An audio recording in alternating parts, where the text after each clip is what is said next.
Hello friends, welcome to our channel. बच्चों, last class में हमने 4 पॉइंट्स कैरेक्टरिस्टिक्स ऑफ आईक्यूएस के कंप्लीट किए थे। आज के जो 6 बचे हुए पॉइंट्स हैं बच्चों, आज हम कवर करने की कोशिश करेंगे। आई होप लास्ट क्लास आपको बहुत बोरिंग तो नहीं लगी होगी। आप तो छोटे छोटे पॉइंट्स से जल्दी ख़त्म हो जाएंगे। तो बच्चों, आज थोड़ा स्टार्ट करने से पहले जो आगे के 6 पॉइंट्स हैं, मैं चाहती हूँ कि 4 पॉइंट्स हम फटाक से रिवाइज कर लेते हैं, फिर हम कंटिन्यू करते हैं। चलो बच्चों, फटाफट देखते हैं। तो पहला पॉइंट जो हमने कैरेक्टरिस्टिक्स ऑफ आईकेएस में देखा था, दैट वाज होलिस्टिक अप्रोच, जहाँ पर हम सारी चीज़ों को क्या करते हैं, ह्यूमन एस्पेक्ट्स को इंटीग्रेट करते हैं, जहाँ पर बॉडी हो गया, माइंड हो गया, स्पिरिट हो गया, क्या हो रही है, इंटीग्रेट कर रहे हैं। ठीक है। फिर हमने इंडियन फिलॉसफी पढ़ी थी। इंडियन फिलॉसफी में हमने क्या पढ़ा था, आस्तिक और नास्तिक पढ़े थे। आस्तिक का मतलब क्या होता है, जो वेदास पे बिलीव करते हैं। नास्तिक का मतलब क्या होता है, जो वेदास पे बिलीव नहीं करते। फिर जो आस्तिक थे वो 2 पार्ट में डिवाइड हो गए, मतलब क्या, एथिस्ट थे और नॉन एथिस्ट थे। ठीक है। फिर एथिस्टिक अथिस्टिक वाले क्या थे, जो गॉड को नहीं मानते हैं। थिस्टिक मतलब क्या, जो गॉड को मानते हैं। तो अथिस्टिक वाले अगेन 3 पार्ट में डिवाइड होते हैं, सांख्य, न्याय एंड वैशेषिक। और थिस्टिक वाले क्या, योगा, फिर पूर्व मीमांसा एंड वेदांत। नास्तिक वाले कौन से हो गए, बुद्धिज्म, जैनिज्म, चार्वाक एंड अजीविका। बच्चों आगे चलते हैं, फटाफट से देखते हैं। पहली फिलॉसफी हमने पढ़ी थी, सांख्य फिलॉसफी किसने दी है, कपिल मुनि जी ने दी है। इन्होंने क्या लिखा है, सांख्य सूत्र लिखा है। ठीक है। सांख्य फिलॉसफी में हमने देखा था कि ये डुअलिज्म पे बिलीव करता है। ये किस 2 पार्ट में, ये कहता है कि जो यूनिवर्स है 2 पार्ट में डिवाइडेड है, किस पे, पुरुष एंड प्रकृति में। ठीक है। पुरुष जो हम देख नहीं सकते हैं, फील कर सकते हैं। ठीक है। एंड प्रकृति क्या, जो हम देख सकते हैं, फील कर सकते हैं। पुरुषा में क्या आ जाएगा, एग्जाम्पल सोल आ जाएगी आपकी। ठीक है। फिर आगे देखते हैं कि जब पुरुष और प्रकृति मिलते हैं तो जीव का जन्म होता है। जब पुरुष और प्रकृति अलग हो जाते हैं तो फिर क्या है, उसे सैल्वेशन बोलते हैं। तो ये थी हमारी सांख्य फिलॉसफी, जो गॉड पे बिलीव नहीं करती है, और ये कहती क्या है कि अगर आपको मोक्ष प्राप्त करना है तो आप ट्रू नॉलेज से ही मोक्ष प्राप्त कर सकते हो। This was all about the Sankhya philosophy. Second philosophy हमारी बच्चों क्या थी, न्याय स्कूल था। न्याय स्कूल का मतलब क्या है, किस फाउंडर कौन थे, अक्षपदा गौतम जी थे। उन्होंने क्या लिखा था, न्याय सूत्र लिखा था। ये फिलॉसफी किस पे बिलीव करती थी, लॉजिकल रीजनिंग के ऊपर बिलीव करती थी। ये कहती थी कि नॉलेज हम कैसे गेन कर सकते हैं, परसेप्शन से गेन कर सकते हैं, inference, comparison and verbal testimony से गेन कर सकते हैं। ये फिलॉसफी बहुत ही सिमिलर थी वेस्टर्न फिलॉसफी से। नेक्स्ट क्या है बच्चों, वैशेषिक स्कूल है। वैशेषिक स्कूल की जब हम बात करते हैं तो हमने फाउंडर किसे देखा था, ऋषि कनाड को देखा था। ठीक है। इसमें हमने पढ़ा था कि एटम्स होते हैं, जब ब्रह्मा कॉन्शियसनेस क्रिएट कर देते हैं एटम्स में तो वो कन्वर्ट हो जाते हैं फिर मॉलिक्यूल्स में। मॉलिक्यूल्स मिलके क्या बनते हैं बच्चों, एलिमेंट्स बनते हैं। तो हमने यहाँ पर देखा था कि ये फिलॉसफी कहती है कि जो हमारा यूनिवर्स है वो 5 चीज़ों से बना है। किससे बना है, फायर से, एयर से, वाटर से, अर्थ एंड स्काई से बना हुआ है। ठीक है। ये जो फिलॉसफी है ये न्याय फिलॉसफी के बहुत ही क्लोज है। क्यों, क्योंकि दोनों साइंटिफिक रीजनिंग के ऊपर डिपेंड करते हैं एंड फर्दर आगे जाकर क्या हो जाते हैं, दोनों यूनिफाइड हो जाएंगे। ठीक है बच्चों, आई होप थोड़ा बहुत ध्यान पे आ रहा होगा आपको। हम बस रिवीजन करें इसीलिए फटाफट चल रहे हैं। फिर आता है योगा स्कूल। योगा के डायग्राम्स आप देख सकते हो बच्चों यहाँ पर। फिर ये योगा किसने दिया, पतंजलि ने दिया। पतंजलि ने क्या लिखा था, ऋषि पतंजलि ने योग सूत्र भी लिखा है। ठीक है। तो हमने योगा में क्या पढ़ा था, योगा में पढ़ा था कि इंटीग्रेट करती है क्या क्या चीज़ों को, 3 चीज़ों को, माइंड, बॉडी एंड स्पिरिट। फिर हमने 3 चीज़ें पढ़ी थी योगा प्रैक्टिसेस की, कौन कौन सी, आसनास, प्राणायाम्स एंड ध्यान। आसनास बेसिकली क्या होता है, आपके बॉडी पोस्चर से रिलेटेड होता है, जो हमारी बॉडी को फ्लेक्सिबल करती है, स्ट्रेंथ बढ़ाती है और बैलेंस का काम करती है। प्राणायाम की अगर हम बात करते हैं तो that is related to what, breathing exercises. वो हमारी रेस्पिरेटरी जो एफिशिएंसी है उसे क्या करती है, बढ़ाती है, और हमारे दिमाग को क्या करती है, काम करती है। फिर आता है हमारे पास ध्यान। व्हाट इज़ ध्यान, ध्यान मतलब कंसंट्रेट करना, इनर पीस लाना। फिर क्या है, स्पिरिचुअली अवेयर होना। तो बच्चों योगा में हमने क्या देखा, हमारा फिजिकल का भी काम होता है, जो हम बॉडी से रिलेटेड करते हैं, दिमाग, मेंटली भी काम होता है। फिर हम स्पिरिचुअल में चले जाते हैं, और ये सब चीज़ें कैसे हो पाती है, जब हम डिसिप्लिन्ड होते हैं तभी हो पाएगी। ठीक है बच्चों। फिर हमने 8 फंडामेंटल्स देखे थे योगा में। कौन कौन से देखे थे, यम, नियम, आसनास, प्राणायाम्स, प्रत्याहार, धारणा, ध्यान एंड समाधि। ठीक है। फिर हमने देखा था कि जो योगा है सिर्फ हिंदुइज्म में नहीं है, अब तो वो बहुत ही स्प्रेड हो गई है, बुद्धिज़्म और जैनिज़्म में भी हो गई है। और हर साल कब मनाया जाता है yoga day, international yoga day मनाया जाता है 21 जून को। आई होप आपको याद भी होगा, मैंने इंपॉर्टेंट भी बोला था लास्ट क्लास में। अब नेक्स्ट टॉपिक इज़ व्हाट, पूर्व मीमांसा। ये किसने दिया, ऋषि जामिनी ने दिया। ये क्या कहते हैं, ये कौन से पार्ट पे फोकस करते हैं, रिचुअल पार्ट वेदास के फोकस करते हैं। अब मीमांसा का मतलब क्या होता है, ये भी हमने लास्ट क्लास में पढ़ा था, किसी चीज़ को डीपली समझना, उसी को हम कहते हैं मीमांसा। ठीक है। फिर है उत्तर मीमांसा, जिसको हम वेदांत भी बोलते हैं। तो हमने देखा था कि पूर्व मीमांसा जो है वो ब्राह्मणास पार्ट जो वेदा का होता है, जो रिचुअल पार्ट की हम बात करते हैं, कर्मकांड की बात करते हैं, वो सारी कहाँ आती है, पूर्व मीमांसा में आती है। बट जब हम उत्तर मीमांसा की बात करते हैं तो that is related to the Upanishad part of the Vedas. हमने देखा था कि वेदास के 4 पार्ट होते हैं, ब्राह्मणा, संहिता, आरण्यका एंड उपनिषद। ठीक है बच्चों, तो हमने देखा था कि ब्रह्मसूत्र लिखी है वेदरायण ने, कब लिखी है, 2nd सेंचुरी में, and this is the oldest text in Vedanta. ठीक है, वेदांत का मतलब क्या होता है कि सिर्फ एक ही सच है, एंड वो सच क्या है, वो ब्रह्म है। ठीक है बच्चों, आगे चलते हैं। वेदांत फिलोसफीज 3 बेसिक हिंदू टेक्स्ट से हैं, इंटरप्रिटेशन है किसका किसका, उपनिषद, ब्रह्मसूत्र एंड भगवत गीता का। फिर हमने 3 सब स्कूल्स पढ़े थे, जिसमें से पहला सब स्कूल हमने क्या पढ़ा था, आदि शंकराचार्य जी का पढ़ा था, अद्वैत वेदांत, मतलब नॉन डुअलिज्म पे बिलीव करता है, ये कहता है कि आत्मा और परमात्मा क्या है, अलग अलग नहीं है, दोनों सेम है। फिर नेक्स्ट फिलॉसफी हमारी क्या आ रही थी, रामानुजा की थी। रामानुजा ने क्या फाउंड किया था, विशिष्ट अद्वैता। ठीक है, यह है रामानुजा की पिक्चर, आप देख सकते हो, यह है विशिष्ट अद्वैता। ये क्या बिलीव करते हैं, ये कहते हैं कि आत्मा और परमात्मा दोनों अलग होते हैं, बट गॉड की ग्रेस से मतलब ये दोनों आपस में मिल सकते हैं। फिर क्या है, माधवाचार्य जी की बात हो रही है। माधवाचार्य जी क्या कहते हैं कि ये दोनों क्या है, आत्मा और परमात्मा दोनों अलग चीज़ है, बट अगर हम भक्ति करते हैं तो दोनों को हम मिल सकते हैं। ये हमारा क्विक रिव्यू था जो हम लास्ट क्लास में कर चुके। अब ये हमने spiritual wisdom and textual tradition की भी बात करी थी बच्चों, जिसमें हमने वेदास पढ़े थे। वेदास क्या थे, वेदा कहाँ से लिया गया है, उसका कौन से वर्ड से लिया गया है, उसका रूट वर्ड कौन सा है, विद है, उसका मतलब क्या होता है, नॉलेज। वो क्या, श्रुति से हम लेते थे पहले। वेदास कितनी तरह की होती है, 4 तरह की होती है, ऋग्वेद, सामवेद, यजुर्वेद एंड अथर्ववेद। फिर वेदास के हमने 4 पार्ट देखे, संहिता, ब्राह्मणा, आरण्यका एंड उपनिषद। सबसे पुराना हिंदू टेक्स्ट है और किस भाषा में है, ये संस्कृत भाषा में। ठीक है, 4 वेदास को जब हम डिटेल में देखा था तो हमने ऋग्वेदा में कितने हिम्स देखे थे, 1028 हिम्स देखे थे। कितने मंडलास थे, 10 मंडल्स में डिवाइड था। ठीक है, यूनेस्को ने इसे कौन सा खिताब दिया, वर्ल्ड ह्यूमन हेरिटेज का खिताब दिया। उपनिषद कितने थे, टोटल 103 उपनिषद है। फेमस कौन से, 13 है। फिर हमने भगवत गीता देखा था। भगवत गीता किसका पार्ट है, कौन से एपिक का पार्ट है, दैट इज महाभारत का पार्ट है। ठीक है, भगवत गीता किस किस की बातों का या किस किस का डायलॉग के बारे में बताता है, that is Arjun and Krishna के बारे में, लॉर्ड कृष्ण के बारे में बताता है। किस चीज़ के ऊपर बात होती है, धर्म के ऊपर बात होती है। धर्म मतलब ड्यूटी, भक्ति मतलब डिवोशन एंड ज्ञान मतलब नॉलेज। फिर आते पुरानास, पुरानास मतलब ओल्ड, समथिंग ओल्ड। ठीक है, तो कॉस्मोलॉजी, मोरालिटी के ऊपर एंड एथिकल कंडक्ट के ऊपर बात होती है। ठीक है, फिर हमने साइंटिफिक कॉन्ट्रीब्यूशंस देखे थे, जिसमें हमने मैथमेटिक्स में कुछ नाम देखे थे, जैसे बौद्धायन जी का नाम देखा था, आर्यभट्ट का नाम देखा था। ठीक है, ब्रह्मगुप्त देखा था, भास्कर टू मतलब भास्कराचार्य जी का नाम देखा था। ठीक है, ये सारे फेमस कौन थे, एंशिएंट मैथमेटिशियन थे, जिन्होंने बहुत अच्छे अच्छे काम करे हैं, जो आज की डेट में भी हम यूज़ कर रहे हैं। फिर हमने एस्ट्रोनॉमी और मेडिसिन देखा था। मेडिसिन की जब हम बात कर रहे थे तब हमने आयुर्वेदा देखा था और चरका एंड आत्रेय ऋषि का नाम देखा था। फिर मेटलर्जी में हमने देखा था कि हमारी बहुत हाई क्वालिटी की स्टील एंड आयरन प्रोड्यूस होती थी। इनफैक्ट बच्चों, जिंक भी हमारी कंट्री में, जिंक एक्सट्रैक्शन जो था ना, बहुत साल पहले ही हमने देख लिया था। क्योंकि जिंक जो मतलब एक्सट्रैक्ट करते हैं ना बच्चों, एक सर्टेन डिग्री में एक्सट्रैक्ट किया जाता है, और वो हमारी कंट्री में बहुत साल पहले ये हो चुका था। वेस्टर्न में तो बहुत सालों के बाद ये कंसेप्ट समझ में आया था। तो जिंक भी आप एक याद कर सकते हो मेटलर्जी की जब हम बात करते हैं। तो बच्चों, आज हम स्टार्ट करने वाले हैं finally cultural diversity and artistic expression. तो हमने 4 पॉइंट्स जो लास्ट क्लास में करे थे, हमने उसका थोड़ा सा ब्रीफ डिस्क्रिप्शन देख लिया। अब हम वापस अपनी लेक्चर को आज स्टार्ट करते हैं। बच्चे जुड़े रहना, कंटिन्यू करते हैं। Number 5, cultural diversity and artistic expression. India's cultural diversity is reflected in its languages. हमारी जो भारत की कल्चरल डाइवर्सिटी है, हमारा जो कल्चर है बहुत ही डाइवर्स है ना। हर 50 किलोमीटर में तो आप देखोगे कि भाषा बदल जाती है, टेस्ट बदल जाता है। हम इतने डाइवर्सिफाइड है, तो हम देखते हैं कि हमारा कल्चरल डाइवर्सिफिकेशन कहाँ कहाँ आता है, लैंग्वेजेस। अगर हम भारत की लैंग्वेजेस की बात करें तो बच्चों, हमारे भारत में बहुत तरीके की लैंग्वेजेस बोली जाती है।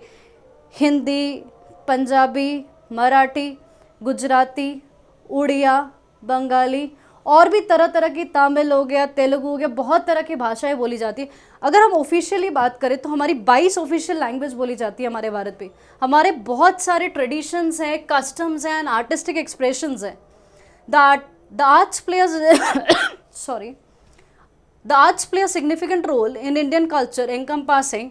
लिटरेचर की बात करते हैं तो हमारे पास ब्यूटिफुल लिटरेचर है। अगर आप देखोगे तो Indian literature spans epics. 2 epics हम सबने सुना है, रामायण एंड महाभारत। सुना तो होगा ही होगा, बट साथ में वो जो टीवी सीरियल भी आते थे ना रामायण के, महाभारत के, लॉकडाउन में तो बहुत देखा है ये सब ने। ठीक है, classical Sanskrit text, regional literature in various languages. देखो बच्चों, बहुत लैंग्वेजेस में ना मतलब रीजन के हिसाब से, लैंग्वेजेस के हिसाब से वो क्या कहते हैं, लिटरेचर को कन्वर्ट किया जाता है ताकि वो अपनी आसानी से वो चीज़ों को समझ ले। क्योंकि कई बार जो होता है ना, चीज़ें बहुत कॉम्प्लेक्स होती है, जब आप उसको कन्वर्ट करते हो ना अपनी लैंग्वेज में तो समझने में बहुत आसानी हो जाती है। इसीलिए कहा जाता है regional literature in various languages and modern literary work. Music की जब हम बात करते हैं बच्चों, क्लासिकल म्यूज़िक, अभी तो आप ढिंचक ढिंचक ही सुनते हो ना, क्लासिकल कहाँ सुनोगे। बट हम जो बात करें बच्चों, क्लासिकल म्यूज़िक की बात करें, जो कि हम हिंदुस्तानी म्यूज़िक, 2 म्यूज़िक होते हैं।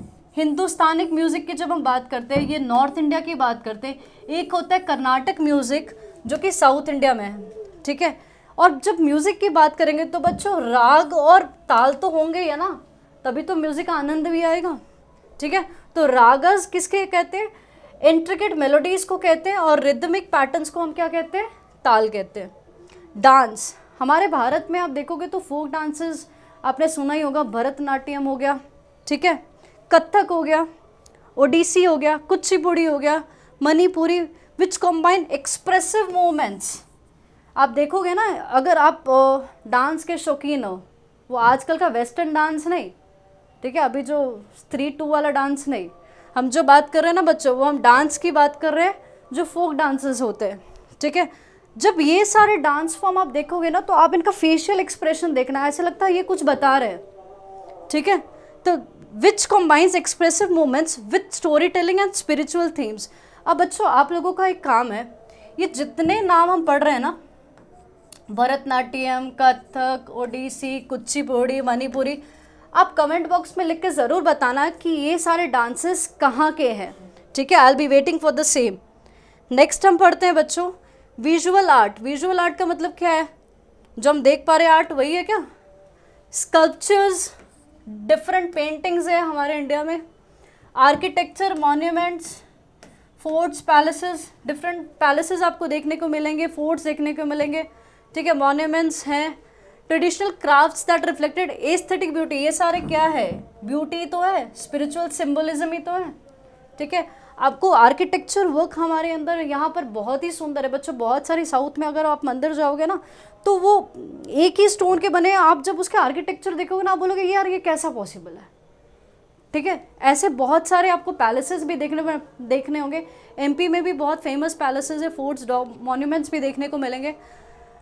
आप देखना, कभी जाना, कभी ट्रेडिशनल मॉन्यूमेंट्स आर्किटेक्चर की तरफ, आप उसकी ब्यूटी देखना कि किस तरह कारीगरी की गई है, बहुत ही बेहतरीन होते हैं।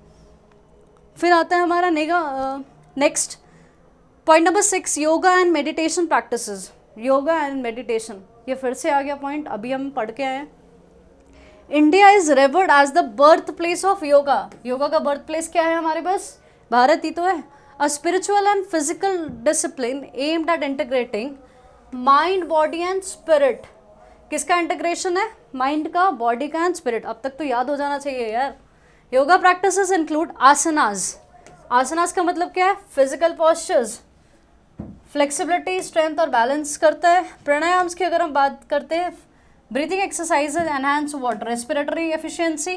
फिर ध्यान की बात करते हैं तो क्या, इनर पीस आता है, कंसंट्रेशन बढ़ाओ और स्पिरिचुअल अवेयरनेस बढ़ेगा। तो योगा की बात करते हैं तो बच्चों योगा सिर्फ भारत में ही नहीं, ये अब ग्लोबली चलता है, बट इसकी देन कहाँ से है, भारत से। आज की टाइम में देखोगे सब फिटनेस फ्रीक हो रहे हैं, हर दूसरा आदमी को स्ट्रेस हो रहा है, सब कहाँ जा रहे हैं, योगा की तरफ ही तो जा रहे हैं। नेक्स्ट पॉइंट की अगर हम बात करते हैं बच्चों, next point is what, ethical and social values. Indian knowledge system emphasize ethical values अब देखो एथिकल, एथिकल का मतलब क्या होता है? एथिक्स, सही या गलत, गुड और बैड, इसी को एथिक्स बोलते हैं। The Indian knowledge system emphasise क्या? Ethical values such as what? Non violence, ahimsa. Non violence का मतलब क्या होता है? अहिंसा। अहिंसा को ही नॉन वायलेंस बोलते हैं। अहिंसा क्या सिर्फ मारना नहीं है, इसी को बोलते क्या? नहीं, थॉट में भी आना चाहिए। आप जब बोलते हो तब आना चाहिए, जब एक्शन करते हो तब आना चाहिए। तो ये सारी चीज़ों को हम नॉन वायलेंस बोलते हैं। ट्रुथफुलनेस मतलब सच बोलना। कंपैशन, करुणा मतलब सिंपैथी। और जितने भी फॉर्म्स ऑफ लाइफ हैं सबकी रिस्पेक्ट करना, इसी को क्या कहते हैं? Ethical values.